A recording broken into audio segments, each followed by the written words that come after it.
Welcome to the Fortified Life podcast, where we learn how to develop a dependency on Jesus in the marketplace. From the boardroom to the bathroom, God is with you. Here's our host, author, speaker, teacher, encourager, stewardship coach, and my husband, the man they call Mr. Fortified, Jason Davis.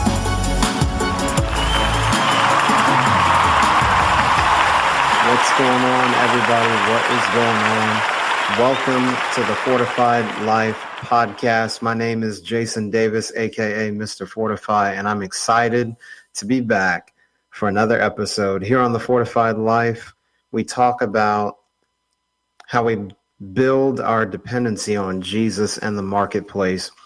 And we do that by bringing guests on who are unashamed, and they are actively, I say actively, they are listening and hearing from God and making kingdom decisions day to day, whether blue collar, white collar, whether they're an influencer, a CEO, an author, a coach, they're doing it. And we can learn a lot from their stories and their experiences. And it's no different tonight. And I got to tell you, tonight's going to be awesome, folks. This is a powerful woman of God that is our guest tonight. But before I bring her on, let me introduce her to you. Nakeisa Jackson is a registered nurse, author, speaker, and ministry leader of Flow Connection Ministries. She is the founder of Aniyah Space, an organization dedicated to helping women living with HIV. She also coaches women on how to develop their relationship with God, to walk boldly and confidently in what they have been called to do. She reached these women through coaching, blogs, her podcasts, her YouTube channel, and events. Ladies and gentlemen, please welcome to the Fortified Life, Miss Nakeisa Jackson.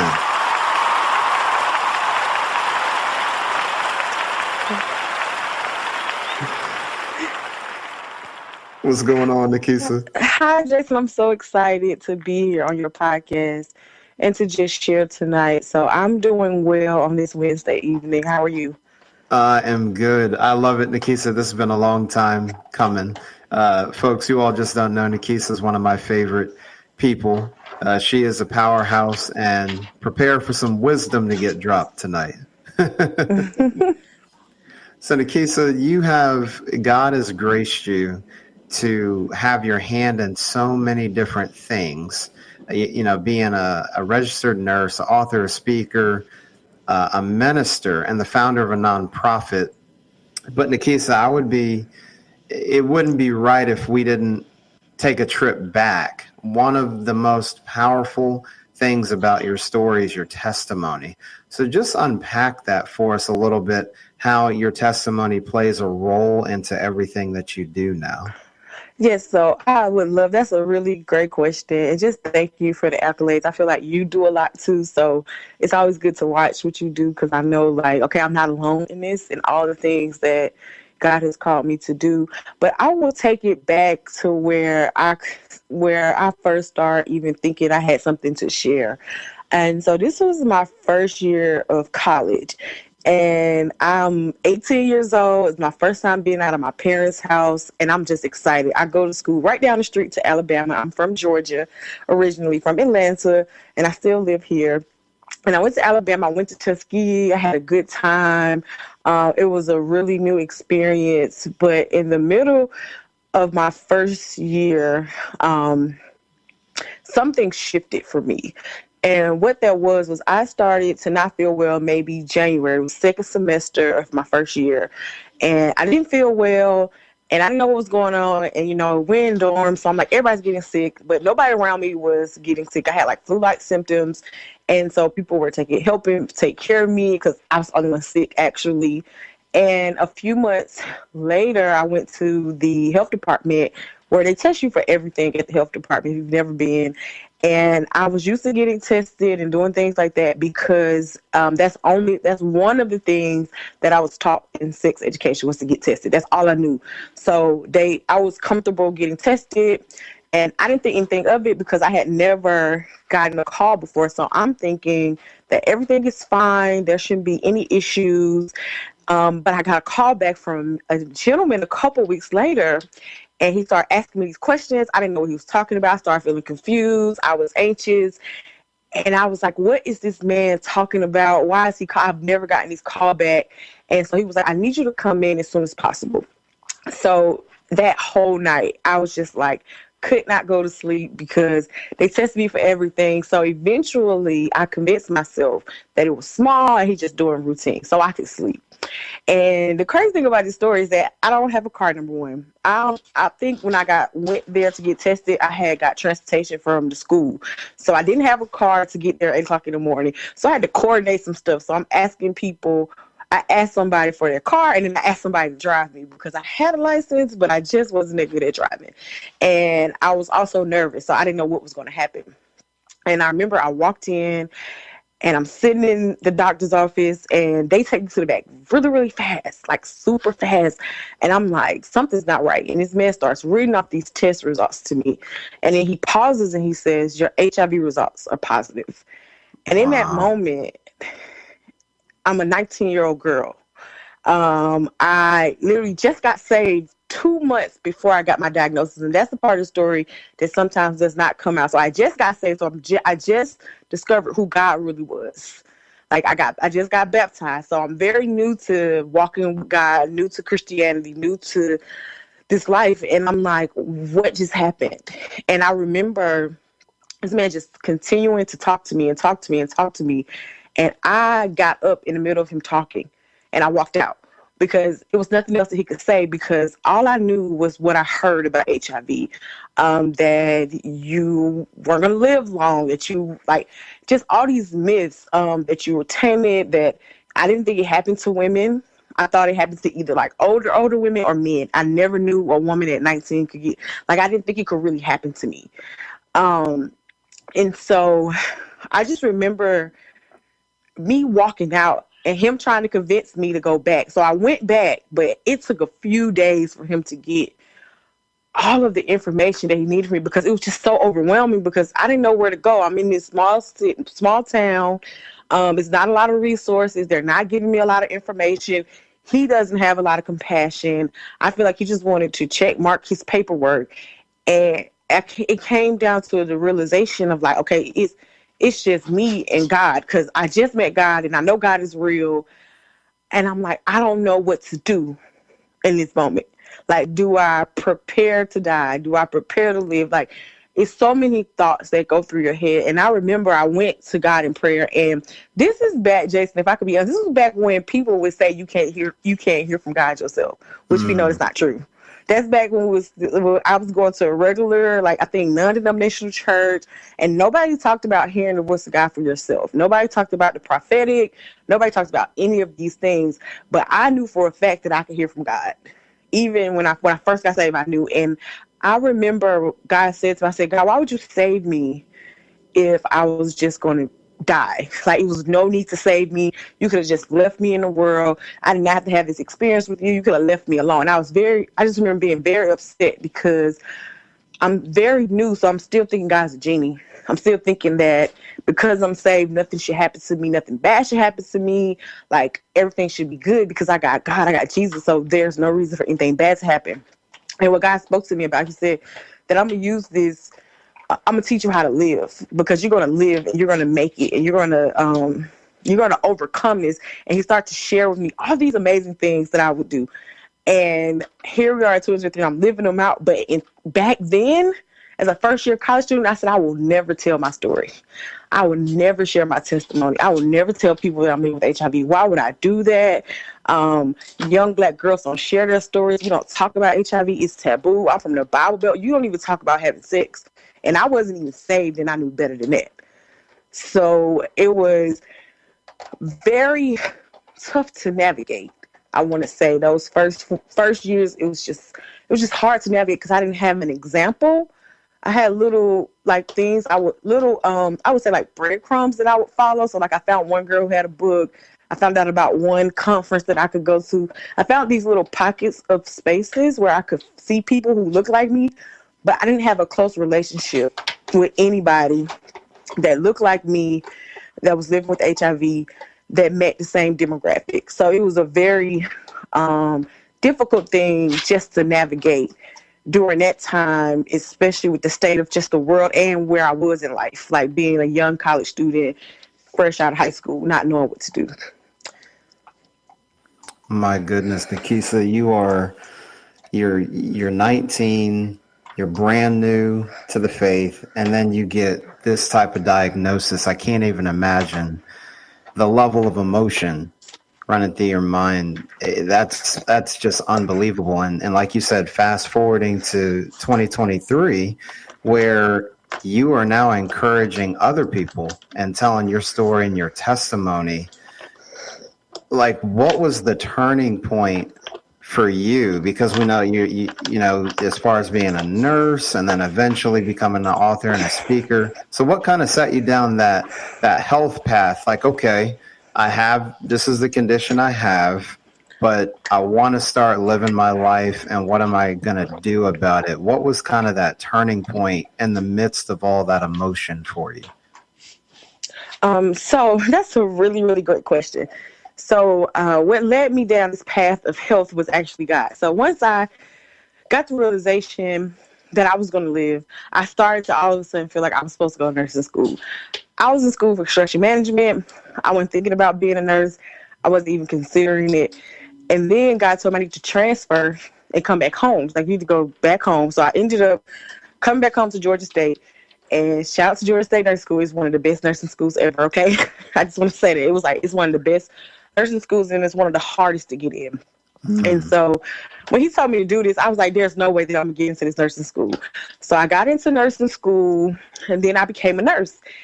And before I got into nursing school, he told me that at some point I'm going to open a clinic. He was like, you're going to open a clinic, so you need to go to nursing school to see what the issues are, to see what it's like to be in that field, because I want you to have some knowledge.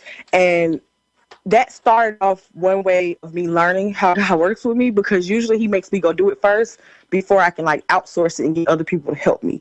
So I went to nursing school. I became a nurse, and I started to see the discrepancies in healthcare. I started to see that just because you're a healthcare provider, it doesn't mean that you know how to care for people living with HIV. It doesn't mean you have compassion. It doesn't mean you understand the multifacetedness of living with HIV. Like, you may understand one part, but you don't understand the whole thing. So I started seeing all these issues, and how it wasn't the care wasn't competent care. It didn't consider a lot of things. It was just not, it just wasn't the best care that could be given from my eyesight and from what God was telling me. Then I always felt like I was always the one with the information. It was a big disconnect between the community and healthcare centers. And I was like, why don't you know what's in the community around the corner? And when I look at it in the grand scheme of things, it's because they're seeing everything, not just people living with HIV, but it's still not an excuse why there should not be some type of connection, because I would know the resources, and I would be like, well, if I wasn't here, how would they got help? Who would have went out and went the extra mile to get the resource? So I started seeing these issues, and then, I did the thing like, it's all these issues that need to be fixed. Somebody need to fix it. And I looked up, it was like 2016. And by this time I'm married. I did all these things that I thought that I couldn't do. I'm married. I got the job I want. I'm like living my best life. But I started to feel this thing in my heart. And like, something is missing. Something is going on. There's something else I'm supposed to be doing. And this is not it. Being a nurse is not it. Because, you get into the usual day-to-day life of how you live in your life. And it's just like one day something goes off. And what happened was my friend started her ministry, and she was telling me, she was writing her book and all stuff, and I was kind of inspired. I said, oh, that's so great. I'm proud of what God's doing for you. I'm still not ready. Like, in my mind, I wasn't ready. But what was happening was God started to show me, like, you're helping all these people in private. You're helping people at your job. You're helping, like, if people would come to me who knew I had HIV, if they would come in my personal life and ask for help, I would give them assistance. He was like, you're doing all of these things. But there are more people that you're supposed to help. And I was like, I can't help all those people. And I ended up taking this class, and they told us, you need to do a passion project. And I was like, oh, what can I do? And then I was like, I'm going to start a business. I was like, I'm going to start a t-shirt business. I'm going to write a blog. I had all of these ideas.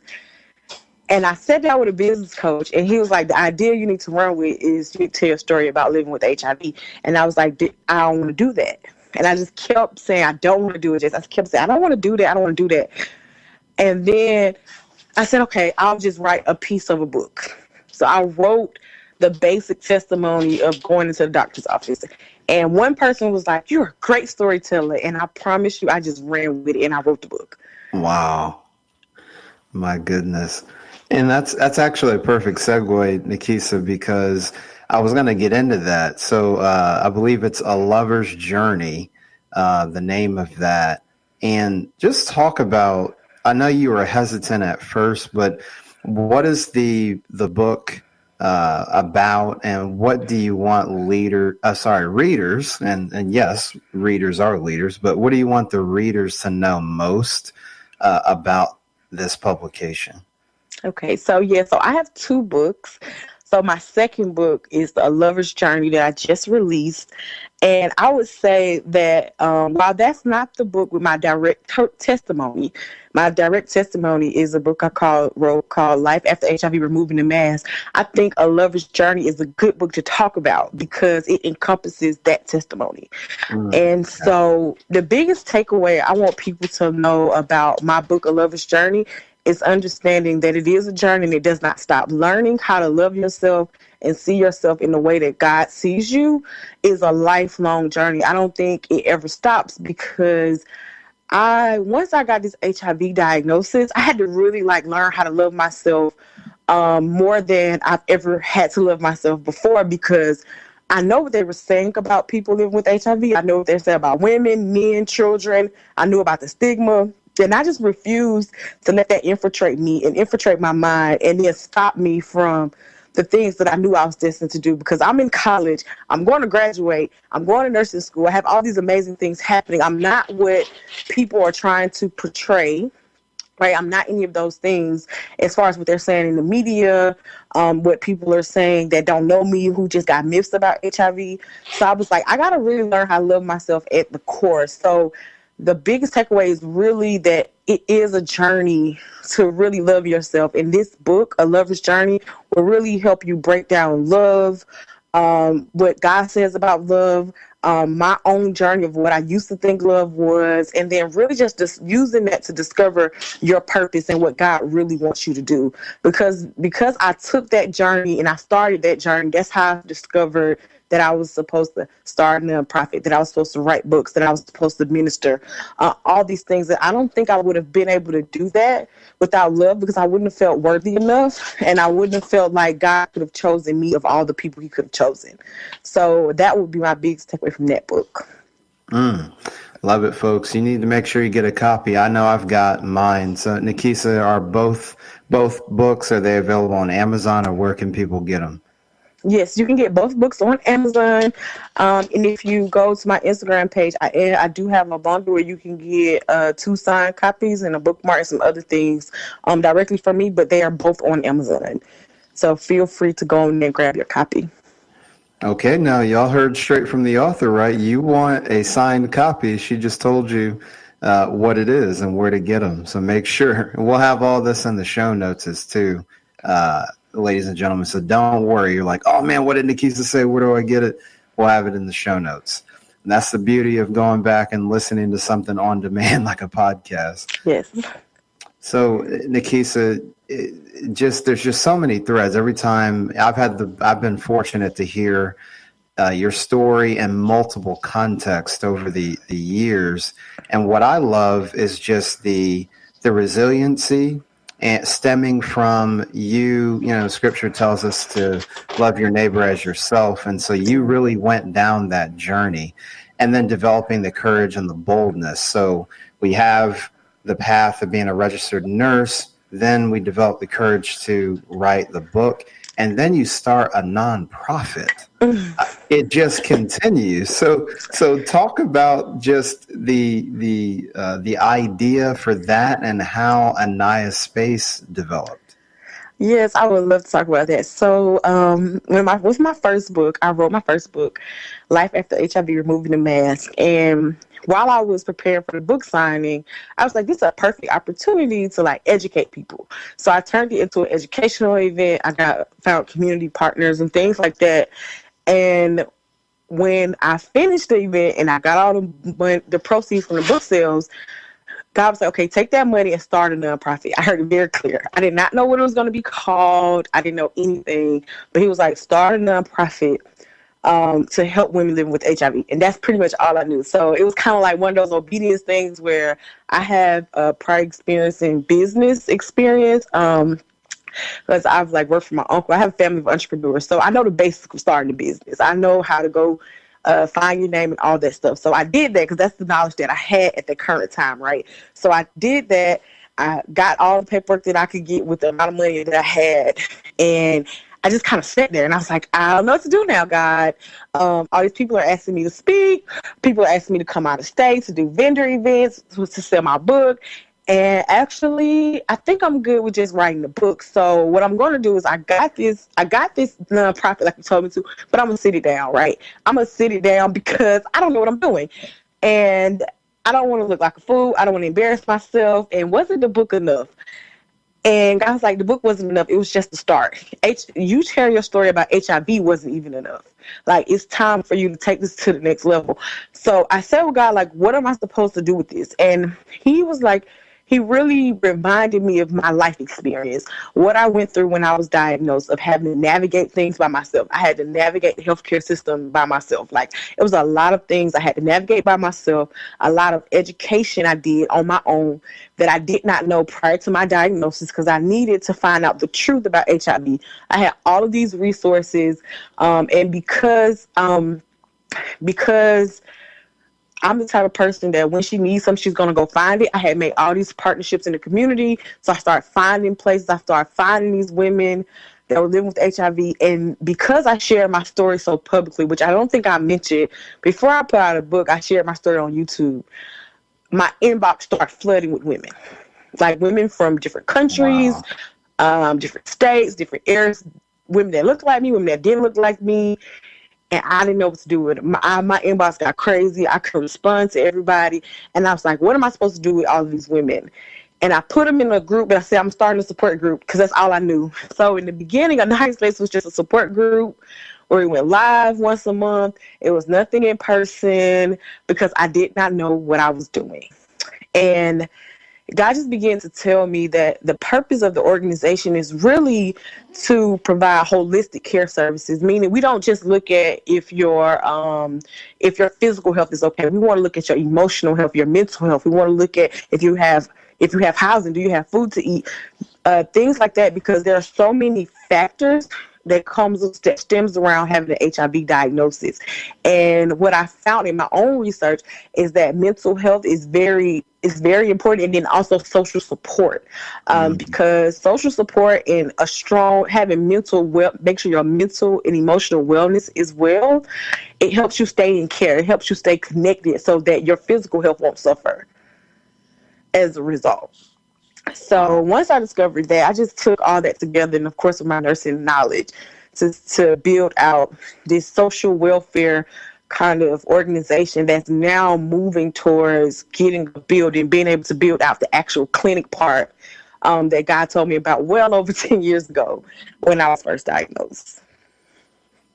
Folks, if you're not encouraged hearing this, then you're just not paying attention. I don't know how you couldn't be moved. That is powerful, Nakeisa. I just never ceases to amaze me. So if those of you've heard of the 7 mountains or the 8 streams of influence. So there's healthcare, there's business, and then you have a nonprofit, and then there's ministry, Nakeisa. So as you're helping and supporting women, knowing your backstory and the industries that you've worked in, how does that help your approach to ministry? Oh yes, I love this question. Now this is my area. I know you're probably listening like, oh, this girl talks about this. Now ministry, that's like my best friend. That's my baby. So what I found out about me in ministry is that what was happening is whenever I would speak, when the words would come out of my mouth, God would come out of my mouth because I had a relationship with God. So scripture would fall out of my mouth. And next thing I know, I'm dropping wisdom. Did not know it. Next thing I'm ministering to people or I'm talking to people, and people are like, how do you know that? And how did you know I was dealing with that? And I'm like, I don't know how I know that, but I'm just telling you what I think is coming from my knowledge base. I wish I could tell you something else. I didn't even know that a lot of this was coming from God because I would just be saying it. So I didn't like go pray for a long time, or it was just prophetic. I should say that's the best way to describe it. It was prophetic. And I would say, God, I won't stop talking because every time I talk about you, and that's not my intent. That wasn't my goal. My goal was to talk about something else, but some kind of way I get back to talking about you, and I don't want to overdo it. I don't want to be saying stuff that's not true. I don't want to be responsible for that. And what started happening was, as I continued my journey to love myself, I started to accept that part of me. And I started to say, well, this is who I am. Like, I need to accept that this is who I am. I talk to God and he comes out of me. You can tell when I talk, and it's like, I have to learn how to embrace that part of me too. So the more I embraced it, the more he came out. And I started doing many things. Like, I would do a 21-day. I remember I did a 21-day challenge. And this was outside of my nonprofit.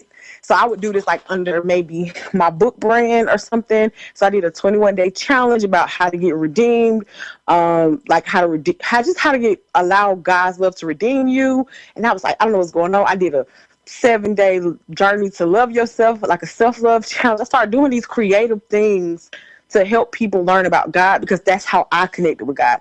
So I never had a relationship with God where all I did was just like pray or sit there. I would do things like journal. I would do things like just draw and create and write poetry and do different things. And I was like, this is amazing. And God was like, this is something you could share with other people. You could teach other people how to do this. And I was like, no way. And he was like, you can, and I want you to start Bible study. So, Jason, I started in my house. I did Bible study in my house right before the pandemic came. And I was just doing it, and I was very comfortable. So I just want to do it in my house.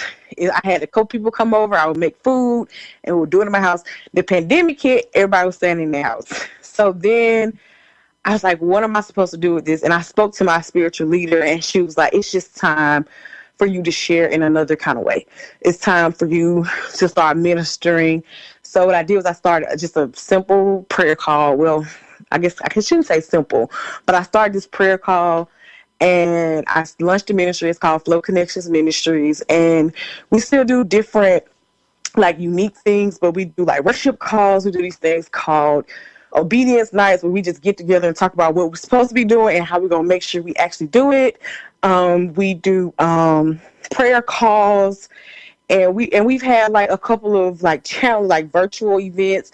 And this year we're going to get into doing some live events. So it's a very unique ministry, but it's really just about teaching women how to connect to God for themselves. So getting away with the old thought that you can't hear from God. It's about activating people in being able to hear the voice of God for themselves, and then making sure that they are doing some of those things that, for some of us, it comes natural to just obey, right? But then for some of us, like me, it's struggle, but we know that it's required. We know that when we are disobedient, we kind of knock ourselves out of the will of God. And then we open up doors that could be shut if we would just be obedient. And so I felt like I had a call to really share that with people and help them understand that is, it's not about your feelings and all this kind of stuff, but it's really just about your obedience, and everything else will fall in place. But I first had to go through it, and then I was able to share with other people. So I'm really excited just about like what God's going to do through the ministry. It's just been a beautiful thing. So many people have really learned and grew throughout that ministry.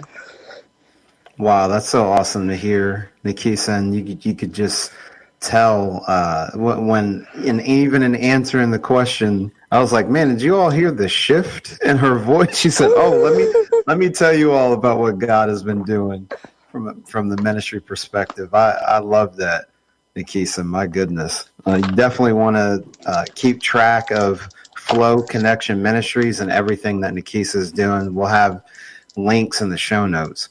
Now, Nakeisa, I wanted to come back to something earlier. You talked about mental and emotional wellness, not just talking about the diagnosis of HIV, but also just the other health factors. What are some practical things that people can do to try to strengthen their mental and emotional wellness? So I can say a lot of things, but I'm figuring I'm have about three things to say.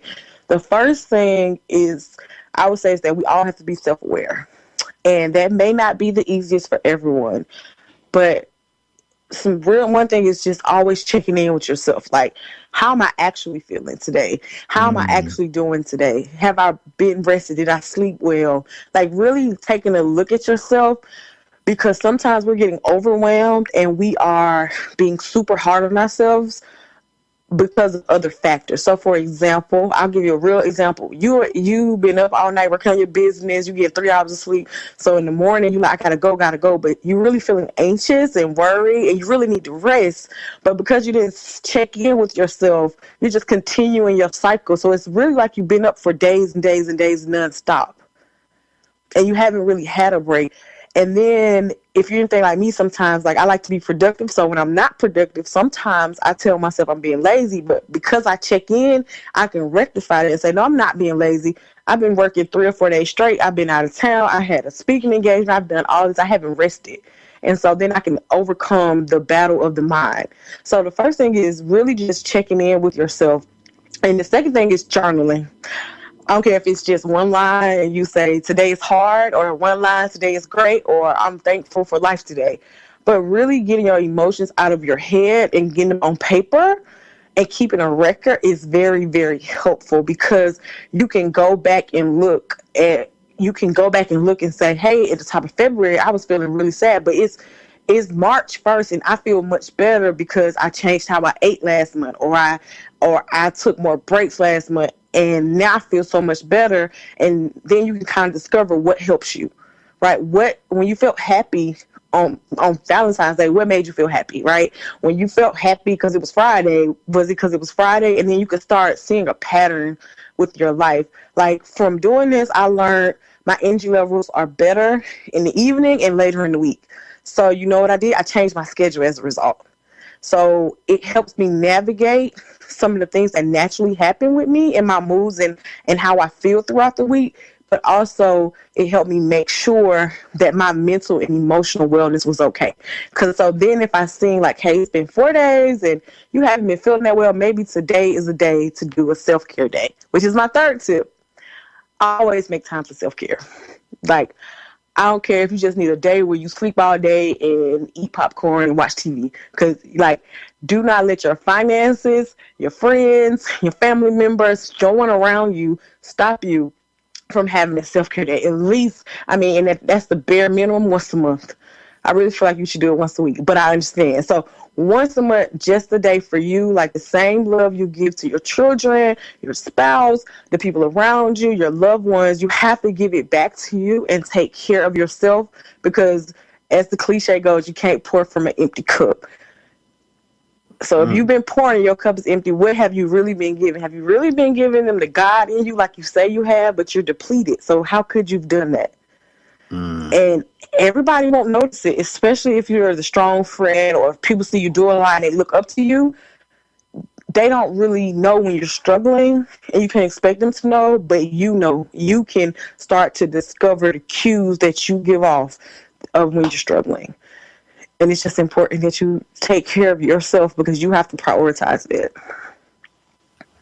See, I told you all she was going to drop some gold tonight. I told you. I hope you've been taking notes. That was very good, Nakeisa, and you really spelled out the practicality of it, because sometimes people don't think about things. Nakeisa, you talked about, hey, be honest with yourself instead of trying to plow through and push through. It's like, am I actually okay today? And how often do we pause to do that? That's really insightful. So thank you for sharing that. Keisa, one of the things that's been bouncing around in my mind during our conversation is the way that God moved in your life and how you have not allowed the stigma of HIV to prevent you from doing anything God has called you to do. And you've been very transparent about that journey. But I wanted to ask you as well, what's maybe some of the biggest misconceptions about HIV. I feel like it's so polarizing with rumors and there's a lot of chatter, but what are some things that we don't know about it that we actually should be more considerate of and be more knowledgeable about? Okay. So my favorite thing to teach is something called U equals U. And it means undetectable equals untransmittable. So the biggest misconception that people have is that when you have an HIV diagnosis, naturally you're gonna you can transmit it, you can give it to your children, and all these things. But with proper care and treatment, you actually are unable to transmit HIV via sex, and also to your children. So you can have HIV negative babies, HIV negative partners. And so that's a very important point that I like to share. And this has a group of people living with HIV started to really mobilize this movement around 2015 or 16. They started to really share about it and speak out loud about it because it had been around for a while, but it had not been publicized. So it took a lot of HIV advocates coming forward and starting these campaigns to share about that. So that's the first thing I want to share, that's the biggest misconception. So you can go on and have children, and it doesn't really, if you don't allow it to, it won't stop what God has for you, right? And another, I think, misconception is always about how HIV is transmitted. So I'm just going to wrap this in a nutshell. It's important that you get educated. Like, go learn the fact you can't get it from shaking hands, sweat, hugging, sharing eating utensils and things like that. That is not a route of transmission for HIV. So you got to really educate yourself, because education will kill stigma, and it does not matter where you sit. Meaning, if you're HIV positive or HIV negative, it doesn't matter where you sit on either side of this fence. You can still go out and educate yourself and then advocate for another person, because you never know. I remember I said this before. It could be someone in your life right now that's living with HIV but has not shared with you because of your own biases and how you are and your rigidness, right? And not being open-minded. And this person probably really would want to tell you, but when we aren't seeing someone who's open-minded and caring, it could be really hard to disclose information. And one thing I do know about HIV is that being in isolation is not it's not an ideal situation. So we have to make sure that we as a people as a whole are willing to educate ourselves, because you never know. HIV doesn't have a face. It does not discriminate. It can happen to anyone.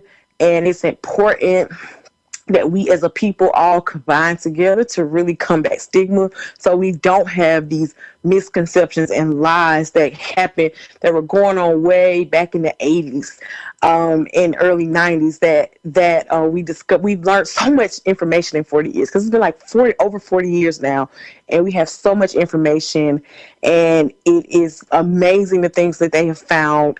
And if we don't educate ourselves, we're still going to be stuck even in 2023 when it's 2036. And so stuff is changing every day, and you just have to be willing to do the research, get educated, and participate in advocating. That's good, Nakeisa. I appreciate you breaking that down for us, because there has been a lot of breakthroughs. So I love that. Education helps kill the rumors, and then there's just the empathy part, like just, your fellow brothers and sisters and friends, just be there and love one another. So I love what you were saying there. Nakeisa, you have so much going on because God has graced you to be able to handle it. And I know you've questioned, oh man, Lord, you want me to do this and do that. I share that sentiment with you at times. But Nakeisa, what would you say you're most excited about for this upcoming year in 2023?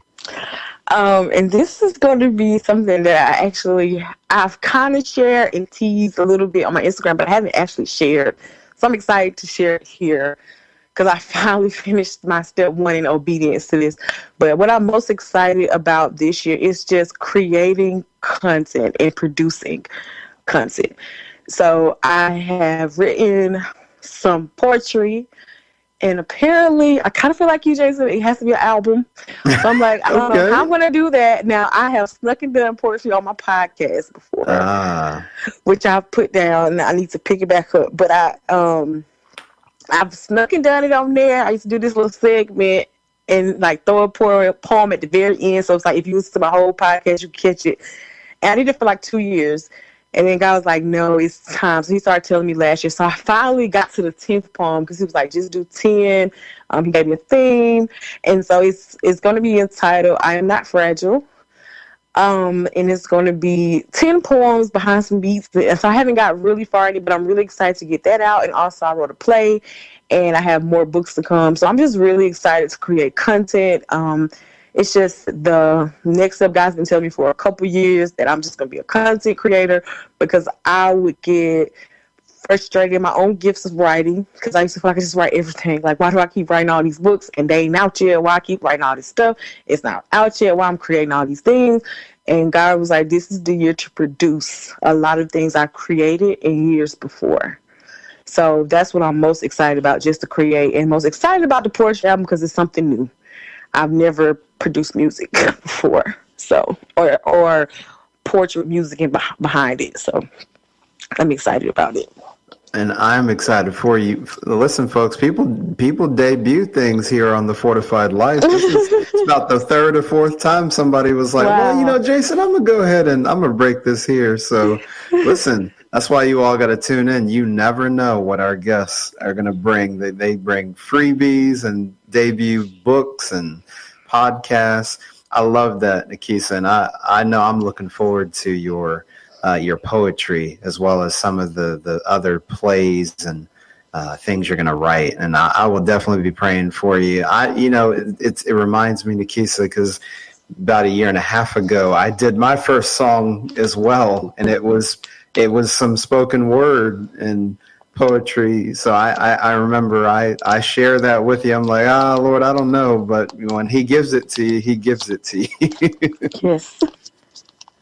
Well, Nakeisa, we are out of time, and I have thoroughly enjoyed this conversation. And I know that anybody listening, you all need to go back and listen to this on demand when we get it posted.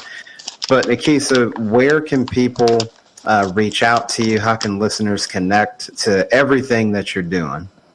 Okay, so the best place to reach out to me is on my page, Nikki J. the Author. It's Instagram, Facebook, Twitter. You can find me on all platforms, even on YouTube. And then you can get connected to the rest of my pages. So if you want to get connected to the ministry, if you need support groups, I'll definitely get you that link. It's aniyahspace.org, and that's where you can find out more about how to give and how to connect with us and support the work that we're doing. But Nikki J. the Author is the best way to find me on social media. It's just the easiest. And that's Nikki, the letter J, the Author. So that's the best place to find me. All right. Well, folks, you know where to find her now. So that means when she releases her plays and poetry, it's time to go support. I know that I will. But Nakeisa, just greatly appreciate you coming on the Fortified Life here tonight. Thank you so much, Jason, for having me.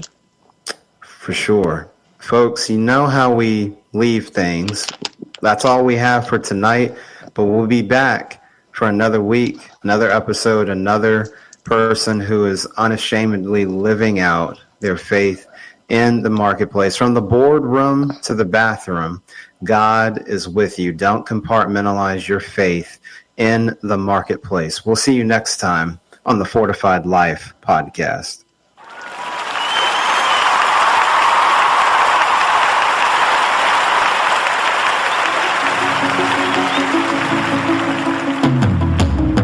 Thank you for listening to the Fortified Life podcast. You can catch us live on Wednesdays at 8:30 p.m. Eastern Time and on demand. Check out fortifiedlifepodcast.com for more details. To learn how to live out your faith in the marketplace, grab a copy of Jason Davis's book, Fortified, Being Rooted in God's Plan for Work and Business, available on Amazon.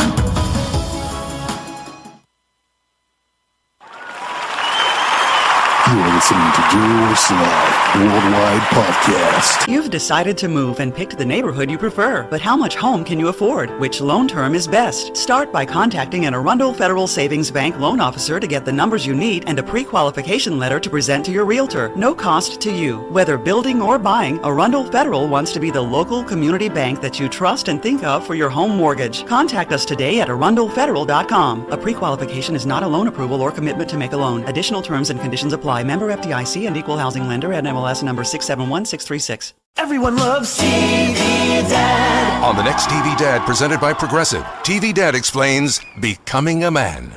Son, it's time we had the talk. Okay, TV Dad. You know, drivers who switch and save with Progressive could save hundreds. Oh, is that why my voice is changing? That's a question for your health teacher. Listen to your TV Dad. Drivers who switch and save with Progressive could save hundreds. Progressive Casualty Insurance Company and affiliates. Potential savings will vary.